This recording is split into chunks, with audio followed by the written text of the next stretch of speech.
عمرو ناصر بتاعنا، عمرو ناصر بتاع لف وارجع تاني من قدام الشناوي اللي جاب لنا شلال حرفيا. دلوقتي كل الزملكاويه اللي ما كانتش طايقين عمرو ناصر وكله كان بيقول لك لا يصلح ولازم يمشي من نادي الزمالك، كله دلوقتي يقول لك ولدنا مترشح الهدف بتاعه لجائزه بوشكاش كاحسن هدف في العالم في عام 2025 في انجاز تاريخي ما حصلتش قبل كده مع مصر غير مع محمد صلاح، وده تاني واحد في تاريخ مصر يترشح للجائزه دي بعد محمد صلاح، ورابع واحد عربيا فانجاز تاريخي حرفيا. الهدف اللي قدامك الدبل كيك العالمي اللي في النادي الاهلي، هدف حكايه، هدف قصه، هدف جميل جدا. بس لدرجه جايزه بوشكاش، انت تعرف مين يا عمرو هناك؟ وسطك مين؟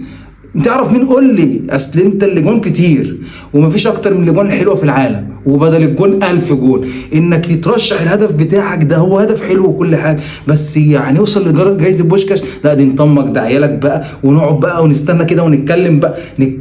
عمرو ناصر عايز تاخد منه الفايده وعايز تاخد منه الخلاصه، مهاجم صندوق، مهاجم كلاسيكي، ما يطلعش بره ال 18. المدرب يبقى ذكي، يعتمد ان انت لو هتلاعب عمرو ناصر هلاعبه جوه ال 18، هبعت له عرضيات، هوصل له الكره جوه ال 18، هيعمل لك فينيش كويس زي ما كنا بنشوفه في فاركو. انما هتلعب بره ال 18 لا، مش من النوعيه دي. بتاع الجزيري بقى هو يعرف يلعب بره ال 18، انما عمرو ناصر وناصر منسي مهاجمين صندوق كلاسيكيين من الاخر. صلي على النبي يا اخويا صلى الله عليه وسلم، واعمل لي فولو.